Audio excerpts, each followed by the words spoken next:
Merci, Merci. merci. Donc, Hervé, aussi, Hubert, tu as mentionné aussi les paiements en France. C'est un petit teaser, nous avons avec nous PayInnov aujourd'hui qui va nous montrer une vidéo du paiement dans des commerces français en crypto. Mais bon, je laisse ça pour la table ronde. Merci encore infiniment, Hubert. Et la parole est à Worldline, à Thibaut, qui va nous présenter le panorama des acteurs des crypto-paiements. Merci beaucoup, Thibaut. À toi, le micro. Eh ben, très bien, vous m'entendez bien? C'est tout bon, vous voyez l'écran, vous m'entendez bien? Excellent. Tu peux Eh y bien aller. alors, on enchaîne. Mais écoutez, bonjour à tous. Effectivement, c'est un plaisir de vous présenter ce panorama alors qu'on a réalisé avec tout le GT Crypto, hein, de France Paiement Forum. L'idée, c'est un petit peu de faire un petit tour d'horizon, alors rapide, de ce qui se passe simplement dans les crypto payments et un petit peu avec un focus quand même sur cet écosystème français, Cocorico. Et puis évidemment, c'est une étude que notamment les deux derniers slides que vous pourrez retrouver par la suite en ligne, voilà, où on a identifié certains acteurs.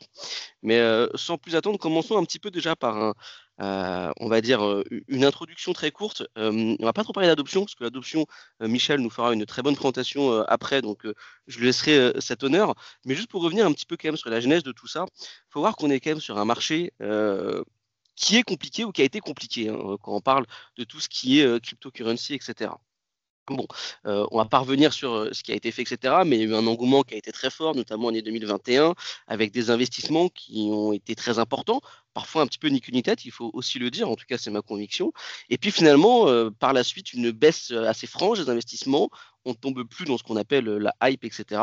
Et on se dit, bah, finalement, est-ce que tout ça n'est pas un peu mort? Et bah, je pense que c'est exactement le contraire. Je pense que c'est une bonne chose, parce qu'on avait des use cases, on peut penser au métaverse par exemple, voilà, ça c'est mon avis, on aura peut-être des avis divergents, mais c'est le mien, où il y a des choses où on se demandait un peu ce que ça venait faire ici.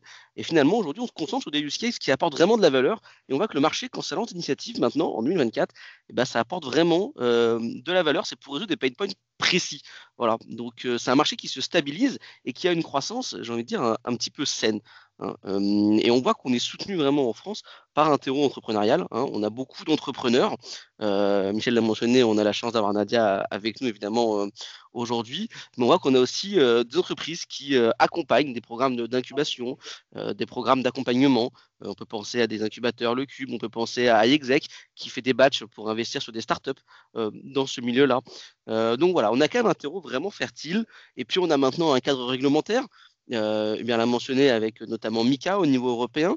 Donc voilà, on a tout ce qu'il faut pour, on va dire, rentrer dans une belle dynamique et surtout une dynamique un petit peu saine.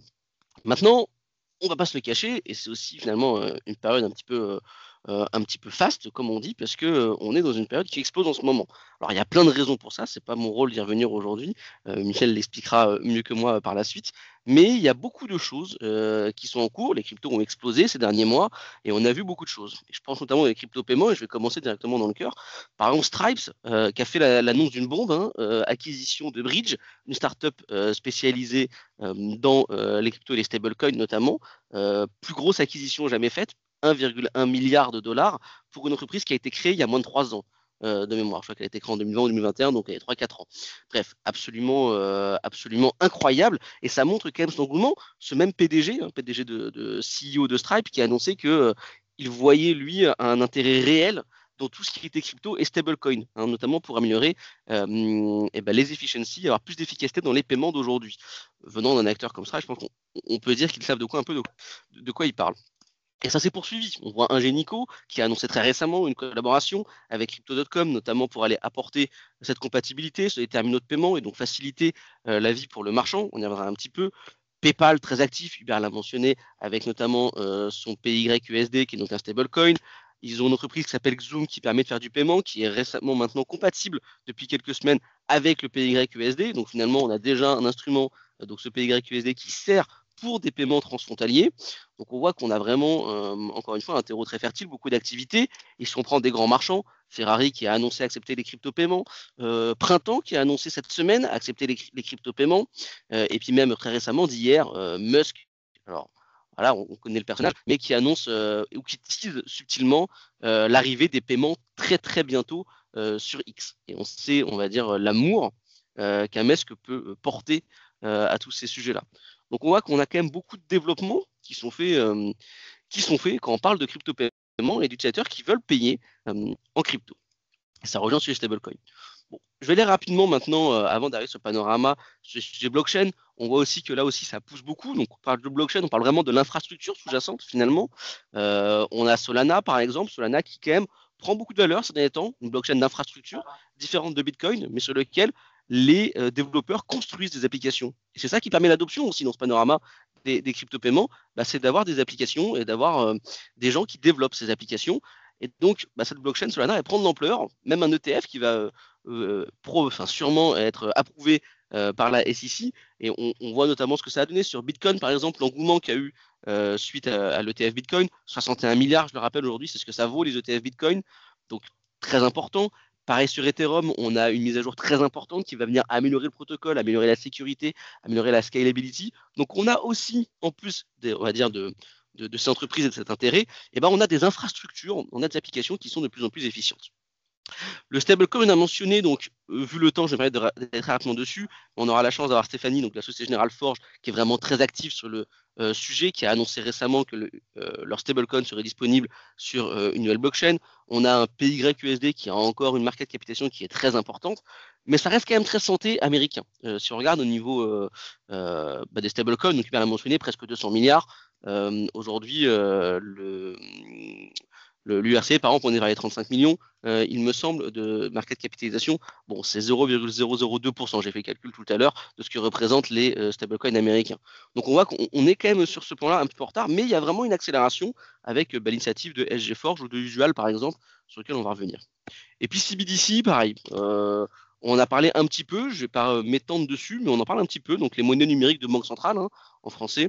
Le digital euro, qui est quand même alors avancé, il n'est pas sur le marché, mais la Banque centrale européenne semble bien déterminée à le lancer. Il y a eu un appel qui a été fait à partir en janvier pour justement trouver des acteurs sur ce marché pour fournir les composants. On voit que dans le monde, ça pousse aussi avec la Chine, le ECNI, qui est donc le CBDC chinois, qui a été intégré nativement maintenant dans Huawei et qui va donc servir de moyen de paiement un petit peu par défaut chez Huawei. Et puis Kazakhstan avec le Digital Tenge, par exemple, qui prévoit aussi. Donc on voit que ce n'est pas uniquement juste européen ou chinois, mais c'est vraiment beaucoup de pays qui se mettent sur cette dynamique des CBDC. Parfois pour des bonnes raisons, parfois pour des mauvaises. Je pense que Hubert en a parlé un petit peu aussi notamment. Est-ce que ça va être une compétition par rapport au stablecoin? Bon, il y a encore beaucoup de questions ouvertes et surtout ça va dépendre de la façon dont ils veulent développer leur CBDC. Mais ça pourrait être l'occasion d'une conférence entière, donc on ne va pas s'attarder dessus. Et sans plus tarder, je vous propose de passer sur ce panorama un petit peu directeur des crypto-paiements que vous pourrez retrouver un petit peu ensuite au calme, et vous pourrez regarder évidemment. On l'a décomposé en 6 catégories différentes avec les stablecoins, tout ce qui est plutôt à de l'emprunt par crypto, les crypto-paiements, le sujet qui nous intéresse le plus aujourd'hui, des sujets de conformité, tout ce qui est lié à la blockchain et au protocole, et puis tout ce qui est lié aux investissements. Ce que je vous propose dans les quelques minutes qui me restent, c'est pas de parler de chacun de ces acteurs, etc., mais plutôt j'en ai mis quelques-uns en évidence. Alors on a beaucoup, évidemment, ils mériteraient tous une mise en évidence, mais que je trouve assez intéressante. Je vais commencer par le projet de stablecoin Usual. Donc on a un acteur français qui lance un stablecoin, mais vous voyez là encore, il le lance sur de l'USD. Hein, donc on n'est pas lancé sur une monnaie telle que l'euro, on est sur la monnaie américaine, mais on a qu'un acteur français qui lance cet USD, qui lance ce USD 0, qui est donc un stablecoin backé 1 pour 1, ce qu'on appelle, avec des bons du trésor.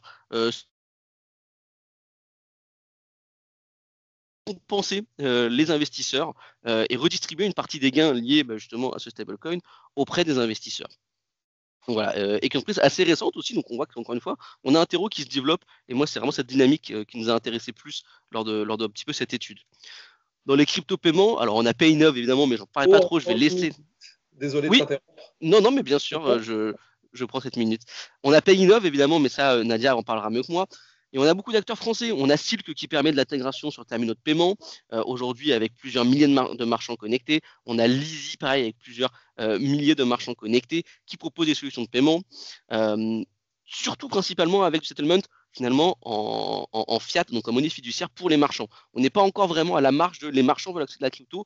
Les marchands, ils sont pourquoi pas de la crypto, mais moi je veux accepter de l'euro. Donc payer en crypto, mais moi je veux recevoir de l'euro à la fin. On a des protocoles de blockchain, je vais passer rapidement dessus pour me concentrer sur les investissements, où là on voit qu'on a aussi des très beaux acteurs français, Ledgity par exemple, et puis CoinHouse qui est très connu aujourd'hui avec plus de 120 000 utilisateurs qui utilisent CoinHouse pour détenir leur crypto, etc. Et donc finalement, et je finis en 15 secondes là-dessus, on voit qu'on a vraiment un terreau fertile, et je pense que 2025, de cette étude, ce qui ressort, va être une année particulièrement intéressante. On a un terreau, on a des acteurs impliqués, on a des entrepreneurs brillants, hein. On a également même le monde institutionnel qui se mêle à la blockchain, on a les marchands que ça commence à interroger, c'est plus uniquement du B2C et du particulier, on voit que c'est tout un écosystème qui commence à se tourner autour, et un contexte géopolitique qui est favorable. Et ça, bah, évidemment, je laisserai mes collègues en parler un petit peu plus par la suite.